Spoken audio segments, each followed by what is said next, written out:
Salut et bienvenue dans ce nouvel épisode du Solopreneur Summer. Un conseil par jour pendant tout le mois d'août pour t'aider à te lancer et à performer en tant que solopreneur. Allez, c'est parti pour l'épisode du jour.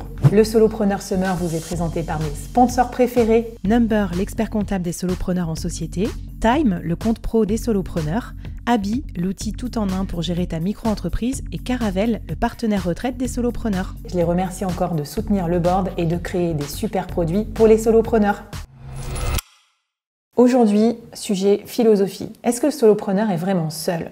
Comment bien s'entourer en fait quand on est indépendant ? Aujourd'hui, je voudrais débunker un sujet dont j'entends souvent parler, la soi-disant solitude du solopreneur. Si t'es pas encore lancé, t'as peut-être peur de te sentir seul dans ce format d'entrepreneuriat. Tu te demandes peut-être aussi comment on peut faire pour gérer tous les aspects d'un business sans équipe. Et bien aujourd'hui, on va déconstruire un mythe, le mythe du solopreneur solitaire. Et tu vas découvrir qu'un solopreneur n'est pas vraiment seul en fait. Le solo dans solopreneur ne veut pas dire que tu dois tout faire tout seul. En réalité, c'est même le contraire, parce que les solopreneurs les plus performants sont ceux qui savent s'entourer intelligemment. Prenons mon exemple. Quand je faisais le board au début, je faisais tout toute seule. Et c'est normal d'apprendre au début. Donc je faisais l'enregistrement du podcast, le montage, la promotion de mes épisodes, les réseaux sociaux, c'était épuisant. Aujourd'hui, j'ai une petite équipe compacte, composée de freelance qui m'aident, un monteur vidéo et audio, un community manager assisté par l'intelligence artificielle et une assistante virtuelle. Donc je continue à être la seule propriétaire et la seule décisionnaire dans mon business. Je n'ai pas dilué mon capital, je n'ai pas d'équipe à gérer ou à motiver ou à trouver un sens à leur vie, mais je ne suis pas seule non plus dans mon quotidien business. Comment tu peux t'entourer efficacement ? Voici quelques pistes. 1. Des bons freelances et des bons prestataires, j'en ai parlé. C'est une excellente façon de déléguer des petites tâches ponctuelles ou spécifiques sans pour autant embaucher à temps plein. 2. Avoir les bons partenaires. Tu peux collaborer aussi avec d'autres solopreneurs, avec d'autres médias existants, d'autres communautés amies pour t'aider à élargir ton offre ou à atteindre de nouveaux publics. Tu peux même lancer un média ou un produit à deux par exemple. 3. Les buddies, les coachs, les mentors. Ça, c'est des gens qui ont déjà parcouru le chemin que tu es en train d'emprunter, qui peuvent t'éviter des erreurs, qui peuvent accélérer ta progression, qui peuvent t'apporter du soutien aussi. Moi, j'ai plein de buddies à Nantes et partout en France et à l'international avec vous. 4. Tes clients. Quand tu es solopreneur, tu es souvent plus proche de tes clients parce que tu incarnes plus ton business. En tout cas, moi, c'est mon cas. Moi, certains de mes clients deviennent même mes buddies, deviennent même mes amis. Donc, moi, j'hésite pas à les mettre dans l'équation à ce qui m'aide en me donnant du feedback, en me recommandant d'autres clients. Et 5, la technologie, les IA notamment. Évidemment, il y a des outils aujourd'hui comme ChatGPT qui peuvent devenir de véritables assistants virtuels pour t'aider dans différentes tâches. Donc moi, je me suis construit une petite équipe d'assistants IA et je peux te dire que ça m'aide bien dans mon quotidien, notamment dans ma création de contenu. Non mais attends là, si je fais appel à d'autres personnes, est-ce qu'on peut vraiment encore me considérer comme solopreneur ? Bonne question. En fait, la différence clé, c'est que tu restes seul propriétaire et seul décisionnaire de ton entreprise. Tu partages pas le contrôle de tes bénéfices comme tu le ferais avec des associés. Tu prends moins de risques aussi avec des freelances qu'avec des employés à temps plein. Et tu fais aussi moins de management. Et ça change tout. En plus, l'objectif, du coup, n'est pas de construire la plus grosse équipe pour faire grandir ton chiffre d'affaires, mais au contraire, de t'entourer de manière stratégique pour maximiser ton impact, mais aussi ton efficacité et donc ta marge. Donc tu restes au cœur de l'entreprise, mais tu t'appuies sur des ressources externes pour des tâches qui ne sont pas dans ton cœur de métier ou qui prendraient trop de temps. Moi, j'aime bien la métaphore de l'orchestre en fait. Tu t'imagines un peu chef d'orchestre et tu vas avoir besoin de plein de musiciens différents pour créer la mélodie. Et des fois, c'est juste le triangle qui va faire 3 ding ding ding dans toute ta symphonie. T'as pas besoin de payer un joueur de triangle pendant toute ton année comptable. Bon, bref, dans les prochains épisodes, je te détaillerai ça, je t'expliquerai quelle est la meilleure équipe à te créer pour t'entourer en tant que solopreneur. Mais maintenant, c'est le moment du défi. Tu vas faire un audit de ton activité actuelle. Quelles sont les tâches qui te prennent le plus de temps et que tu n'aimes pas faire ? Réfléchis à comment tu pourrais les déléguer ou les automatiser et identifie aussi une communauté de solopreneurs que tu pourrais rejoindre pour obtenir du soutien et des conseils. Par exemple, l'incubateur Solopreneur, qui est un abonnement en ligne où il y a déjà plus de 150 membres et qui ont tous le même objectif que toi, scaler. Allez, à suivre, puisqu'on parle de scale, quels sont les business models les plus scalables pour solopreneurs ? C'est parti. Alors, si cette vidéo t'a plu, si t'as appris quelque chose d'intéressant pour faire performer ton solo business, n'oublie pas de liker, de me dire en commentaire ce qui t'a marqué et de t'abonner à ma chaîne YouTube pour plus de contenu sur le soloprenariat.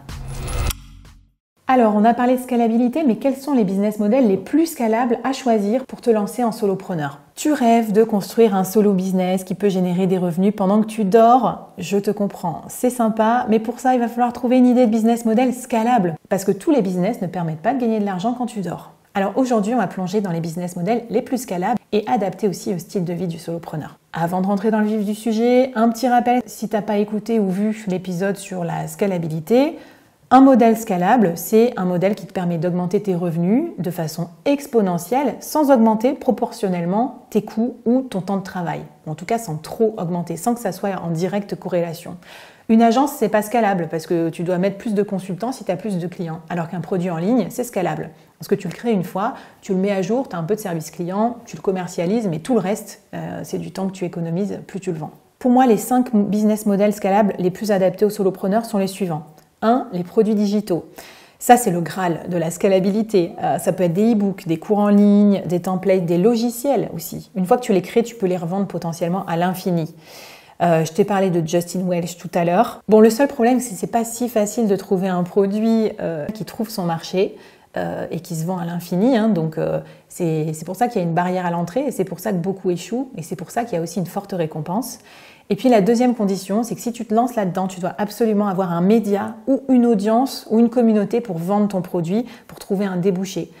Parce que si le produit est fini, il restera toujours un effort de commercialisation à faire. Deuxième idée, les abonnements. Autre Graal du business, bien sûr. Le MRR, le revenu moyen mensuel. Que ce soit une newsletter premium, un membership, un logiciel comme un SaaS, Software as a Service. Les modèles d'abonnement, c'est le top pour générer des revenus récurrents. Moi, c'est ce que j'ai choisi avec l'incubateur Solopreneur. Les membres payent un abonnement mensuel ou annuel pour avoir accès à un contenu exclusif tous les vendredis et une communauté. Mais attention, qui dit abonnement dit animation.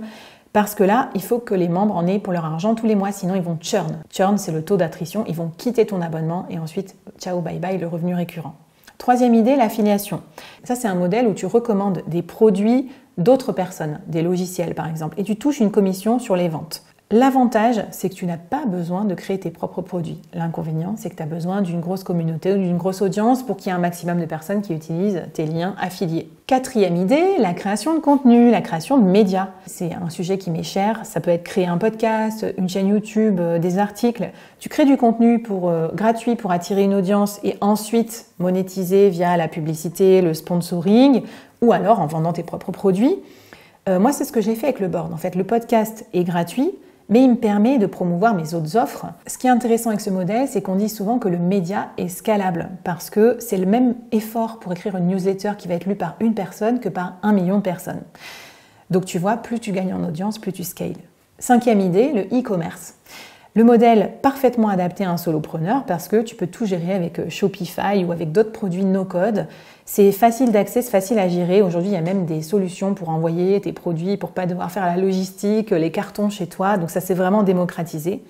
Et là, du coup, ce qui est bien, c'est qu'une fois que tu as trouvé ton marché, donc le bon concept, et que tu as organisé tes process, tu peux scaler tranquillement et investir dans de la publicité en ligne qui va t'amener derrière un certain ROI, donc un retour sur investissement. Bon voilà, si tu veux créer ton premier produit digital, par exemple un bootcamp ou mettre en place un système d'abonnement ou de l'apport d'affaires, évidemment tu sais où aller pour apprendre à faire tout ça. C'est dans l'incubateur Solopreneur et notamment mon bootcamp où j'aide les freelances expérimentés à sortir de la vente du temps à travers la construction de leur premier produit scalable. Donc si tu es intéressé, n'hésite pas à nous rejoindre.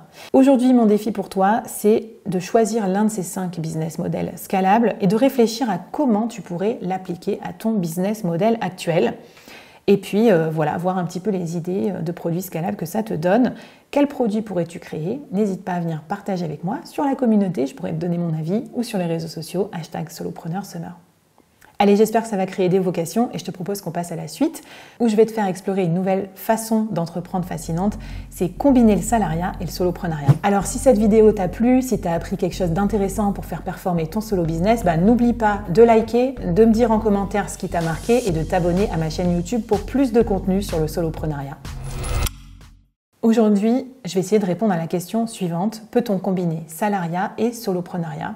Spoiler alert, la réponse est oui et ça a peut-être été la meilleure décision que j'ai prise dans ma carrière. Je vais te raconter tout ça dans cet épisode. Alors déjà, on va casser un mythe pour commencer. Non, tu n'as pas besoin de tout plaquer pour devenir solopreneur. Ça, c'était avant quand on n'avait pas les technologies d'aujourd'hui ou de freelance et qu'on devait tout faire tout seul et se lancer à fond. Aujourd'hui, la meilleure façon de se lancer, c'est de faire ce qu'on appelle un side business ou un side hustle, où ou ce que j'appelle moi, traduit en français, la technique du salarié diversifié. C'est-à-dire que tu vas profiter de ta sécurité financière, ton salaire va pouvoir financer en quelque sorte ton aventure soloprenariale dans ses débuts et te permettre de prendre des risques et te permettre de te lancer sans prendre de risques financiers. Deuxièmement, tu vas faire tous tes apprentissages à ce moment-là. Tu vas apprendre à être un entrepreneur, tu vas apprendre à créer du contenu, tu vas aussi utiliser tes compétences de salarié pour les transformer en solo business plutôt que de lancer un solo business from scratch. Troisièmement, ça va te permettre de faire la transition en douceur entre ta vie de salarié, pépère, plan-plan, et puis la vie du solopreneur avec des revenus en dents de scie, etc. Tu vas avoir un peu un palier de décompression et ça va t'aider à mieux gérer ton stress. Moi, j'ai lancé le board quand j'étais encore directrice commerciale en CDI. Et en fait, ça m'a permis plusieurs choses. 1, construire mon audience. 2, apprendre à créer un média. Et 3, grâce à ce média et à cette audience, à trouver plus rapidement mon marché en créant un produit parfaitement adapté à eux, alors que peut-être avant, j'aurais pu lancer des produits qui servaient à rien. Alors, comment faire pour être un salarié diversifié ou un side solopreneur ? Conseil numéro 1, arriver à bien gérer ton temps. C'est crucial. Donc là, moi, je te conseille vraiment d'allouer des plages de temps dédiées à ton solo business, vraiment des horaires fixes, des créneaux définis, avec un objectif associé. Et là, la clé, c'est plutôt la régularité plutôt que l'intensité. Tu n'es pas obligé de faire 8 heures d'un coup, mais plutôt 1 heure tous les jours. Grâce à ça, tu vas avancer. 2, choisis un business model adapté. On l'a vu, n'essaye pas de lancer le nouveau Doctolib en France. Choisis des modèles qui ne nécessitent pas ta présence constante, comme par exemple des business models scalables, asynchrones, dont on a parlé précédemment. Sois transparent aussi. Si possible, informe ton employeur. Certaines entreprises encouragent même l'intrapreneuriat. En tout cas, respecte bien les clauses de ton contrat ou renégocie-les si besoin. Tu peux voir ça avec un avocat spécialisé. 4e point, optimise ton énergie. Utilise tes pics d'énergie pour ton projet solopreneur. Pour certains, c'est le matin. Moi, c'est plutôt le soir, par exemple, ou la nuit. Pour d'autres, ça va être plus le week-end. Et en tout cas, utilise aussi ton side business pour recharger tes batteries dans ta carrière principale. Parce que souvent, ça fait du bien d'avoir une petite activité sympa à côté pour se remotiver dans son job principal. Et enfin, 5e idée, délègue et automatise. Moi, j'utilise plein d'outils d'automatisation et tu peux aussi utiliser des freelances à qui déléguer certaines tâches si tu n'as pas le temps dans ta carrière principale. Je sais la question que tu me poserais si on était en train de boire un café ensemble. Est-ce que c'est pas épuisant de gérer 2 projets de front, ma carrière principale et mon solo business à côté? Et aussi, est-ce que c'est autorisé? Alors pour répondre à ta première question, évidemment que c'est fatigant, surtout au début, de se lancer sur 2 projets. Mais tu vois, pour moi, c'est aussi assez complémentaire parce que le side project, ton side project, il te remotive sur ta carrière principale, il t'apporte de nouvelles compétences, il te rend même plus employable, plus désirable aussi dans ta carrière. Et enfin, il t'aide à préparer ton avenir, donc à être plus serein aussi sur la suite de ta carrière. Peut-être que tu passes plus de temps à travailler, mais ça te permet aussi de gagner en sérénité et d'apprendre plein de nouvelles choses. En plus, ça va t'aider à gagner du temps dans ton job principal et à être un peu moins perfectionniste, donc ça c'est plutôt pas mal. Quant à la légalité, ça dépend de ton contrat de travail et de ton pays. En France, tu as tout à fait le droit d'avoir une activité annexe tant qu'elle n'est pas en concurrence avec ton travail principal ou que tu respectes ton devoir de loyauté. Mais pour ça, il faut que tu regardes vraiment ton contrat de travail et si possible que tu en parles ouvertement avec ton employeur. Si c'est dans tes projets de lancer ton solo business en parallèle de ton CDI, il faut absolument que tu rejoignes mon programme Salarié diversifié. C'est là que je raconte mes 4 ans d'apprentissage et toute ma méthode pour réussir à générer des revenus complémentaires sans se cramer, sans finir en burn-out, sans se griller avec son employeur principal. Allez, aujourd'hui, voilà ton défi. Si tu es salarié, prends 30 minutes pour réfléchir à une compétence que tu as développée dans ton job et qui pourrait être la base d'un projet solopreneur. Et si tu es solopreneur, réfléchis à un side business que tu pourrais lancer pour dynamiser ou compléter ton activité. Grâce à cet exercice, tu vas voir que tu n'as plus besoin de choisir entre sécurité et passion et que tu peux avoir le beurre et l'argent du beurre. Maintenant, je crois que tu es prête pour un des concepts clés de ma philosophie de solopreneur. C'est la pensée écosystémique avec les 4 piliers de la scalabilité. C'est parti. Alors, si cette vidéo t'a plu, si tu as appris quelque chose d'intéressant pour faire performer ton solo business, n'oublie pas de liker, de me dire en commentaire ce qui t'a marqué et de t'abonner à ma chaîne YouTube pour plus de contenu sur le soloprenariat. Bon, tu t'es déjà demandé peut-être pourquoi certains solopreneurs avaient l'air hyper faciles et de générer des milliers d'euros sans aucun effort, alors que toi, tu as l'impression de cravacher dur là comme ça, d'être besogneux, mais que tu vois pas les résultats forcément que t'escomptais. Aujourd'hui, je vais te révéler leur secret, le concept qui se cache derrière leur succès en apparence facile. Et ce concept, c'est ce que j'appelle la pensée écosystémique. Et pour te l'illustrer, je vais utiliser ma méthode signature, les 4 piliers de la scalabilité. Tu vas voir, c'est une méthode super pratique avec elle tu vas pouvoir créer le système qui va t'aider à gagner plus en travaillant moins. Alors la pensée écosystémique, c'est quoi ? Eh ben, c'est une façon de voir son business non pas comme une série d'actions isolées, mais comme un écosystème où chaque élément interagit avec les autres et se renforce mutuellement. Comme dirait Daniel Priestley, qui est un auteur et un businessman que j'adore, les éléments de ton écosystème pris individuellement peuvent ne pas être rentables, mais combinés ensemble, ils vont te permettre de gagner gros en fait.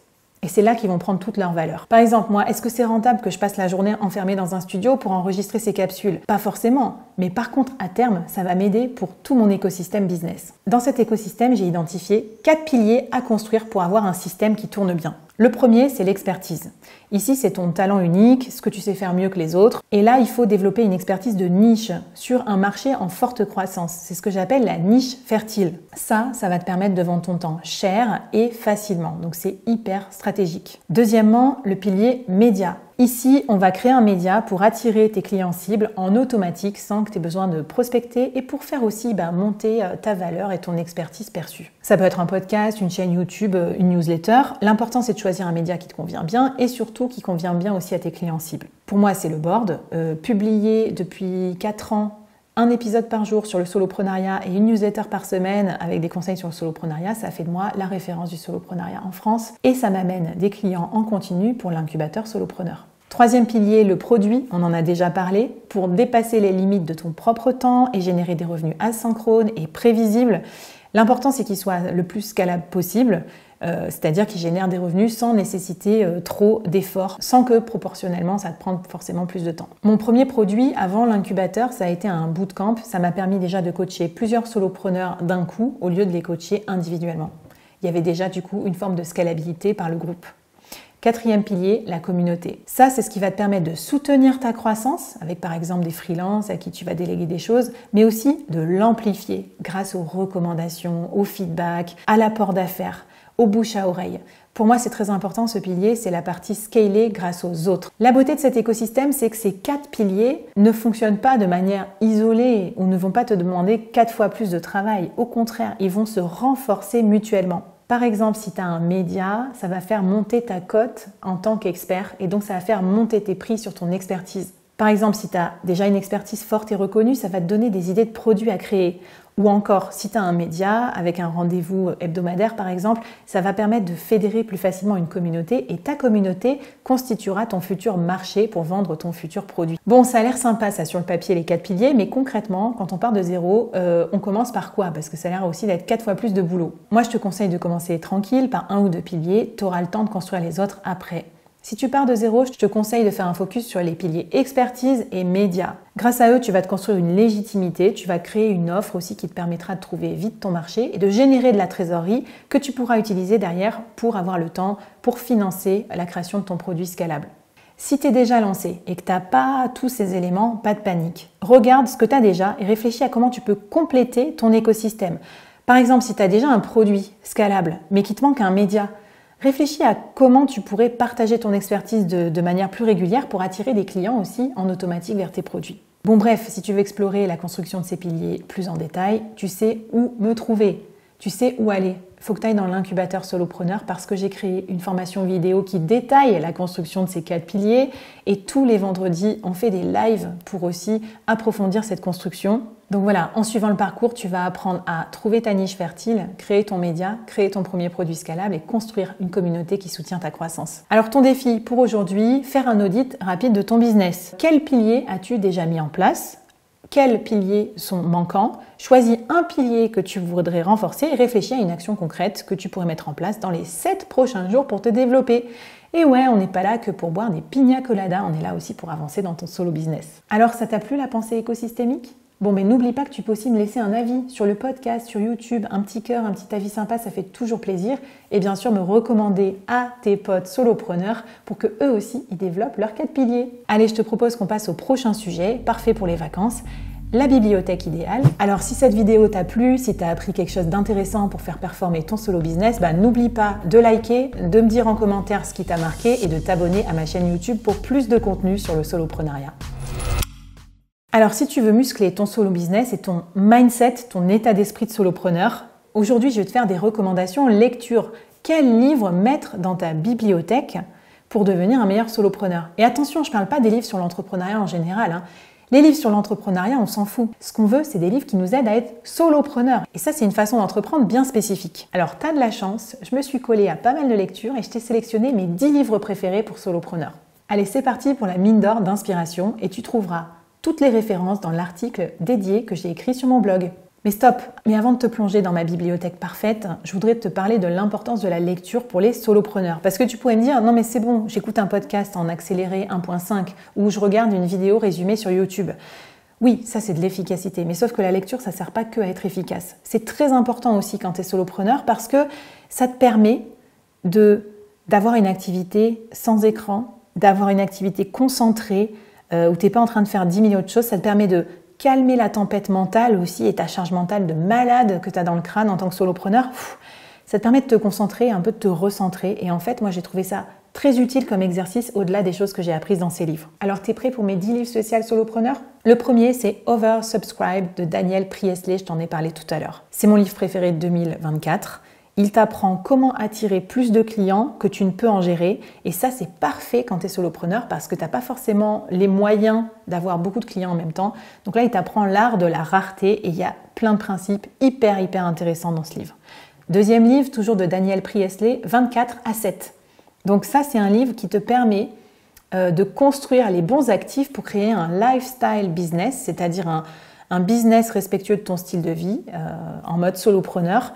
Et je trouve ça génial et je t'en parlerai tout à l'heure dans un épisode puisque j'ai sélectionné 8 actifs, 8 à 7 à construire particulièrement. Troisième livre, c'est l'Almanach de Naval Ravikant. Tu connais sans doute déjà. Il partage un peu ses réflexions philosophiques sur la richesse, la création de richesse avec un focus sur l'effet de levier. L'effet de levier qui est un principe important pour moi, c'est que le solopreneur, il fait levier pour dépasser les limites de son propre temps et il parle notamment de 2 façons de faire levier, le média ou le code. Je te laisse lire mais c'est très intéressant si tu recherches des revenus diversifiés et des revenus passifs. Quatrième bouquin, Show Your Work de Austin Kleon. Ça, c'est génial. C'est un petit livre en fait pour t'aider à faire du build in public, construire en public. Et ça, souvent, vous osez pas le faire en tant que solopreneur parce que vous me dites oui, mon produit est pas fini et tout, mais c'est comme ça que tu vas améliorer ton produit et trouver tes premiers clients. Donc hyper bien. Cinquième livre, The One Thing de Gary Keller et Jay Papasan. Ça, je trouve ça top parce que en fait, on est très dispersé quand on est solopreneur. On a 1 milliard d'idées, on a 1 milliard de trucs à faire. Donc ça t'aide à te recentrer sur la chose essentielle à faire chaque jour qui va vraiment avancer ton business. Donc pour moi, un principe qui a changé l'organisation de mes journées. 6, j'en suis à 6. Rework, réussir autrement. Ça, c'est le livre des 2 fondateurs de Basecamp. Et en fait, c'est un guide pratique pour entreprendre différemment. Et moi, j'avais trouvé des idées assez novatrices dedans et assez qui changent un peu de l'ordinaire, comme par exemple l'utilisation des sous-produits. Je t'en dis pas plus, mais c'est vraiment un excellent livre aussi pour challenger la façon d'entreprendre sacrificielle. 7, évidemment, Company of One de Paul Jarvis. Donc ça, c'est vraiment génial. C'est sur l'idée de... Ce livre est vraiment génial. C'est un livre de référence des solopreneurs sur l'idée qu'en fait, on peut très bien faire entreprise tout seul et qu'on n'a pas besoin d'être toujours plus gros pour être meilleur. Donc c'est hyper intéressant. Il y a plein d'exemples aussi à lire pour t'inspirer. 8. Hype Yourself de Lucy Werner. Ça, c'est un peu spécifique. C'est un guide pratique pour faire ton auto-promo, en fait, et développer ta portée médiatique sans agence de PR, de relations publiques. Donc ça, c'est vraiment assez malin. Et si tu as du mal à te médiatiser, je pense que ce livre va te plaire. 9. Freelance, l'aventure dont vous êtes le héros, de mon confrère podcasteur spécial freelance Alexis Minkela de Tribu Indé. Je trouve ce livre excellent pour démarrer en freelance. Donc c'est peut-être le stade avant solopreneur. Mais tu verras qu'il y a de très très bonnes bases pour constituer ton offre, pour apprendre à te vendre et très complémentaire avec mon travail. Et enfin le 10, un petit peu d'américain baraqué pour terminer, l'offre à 100 millions d'Alex Hormozy. Ça c'est vraiment parfait si tu cherches à créer un produit digital et à créer une proposition de valeur, une offre qui se vend bien. Un petit bonus si tu es encore en CDI et tout de même intéressé par créer ton solo business, c'est The 10% Entrepreneur de Patrick McGuinness. Pas facile à dire. Ce livre est génial en fait parce qu'il t'aide à comprendre qu'il n'y a pas besoin de quitter son travail pour entreprendre et qu'on peut très bien entreprendre comme un salarié diversifié Donc par exemple, en ayant un side business, en devenant investisseur, en devenant consultant ou conseiller pour des startups. Donc hyper intéressant si tu veux avoir le confort du CDI et la croissance du soloprenariat. Bon, ça donne envie tout ça, mais je sais ce que tu vas me dire. J'avais pas le temps de lire, je suis solopreneur, je suis overbookée. Alors je vais te donner ma technique, celle qui m'a permis de finir au moins les livres de cette liste cette année, alors que j'ai plein de choses à faire. Ma technique, c'est lire 10 pages avant Netflix. Je répète, lire 10 pages avant Netflix.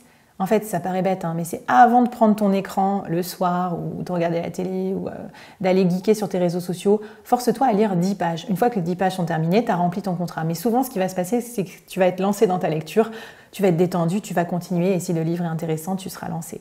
Allez, ton défi, choisis un de ces 10 livres, celui qui t'intéresse le plus et commence à le lire tout simplement. Si tu l'as déjà lu, réfléchis à une idée clé que tu avais trouvée dans ce livre et à comment tu pourrais l'appliquer concrètement dans ton business. N'hésite pas à partager ton choix ou à me recommander aussi des livres sur les réseaux sociaux, #SolopreneurSummer. Allez, à suivre, on va passer de la littérature à l'analytique. Quels sont les KPIs à suivre quand tu es solopreneur? C'est parti. Abonne-toi au podcast et à ma chaîne YouTube pour écouter les 25 conseils et surtout va récupérer le kit du solopreneur à succès sur mon site leboard.fr/solopreneursummer.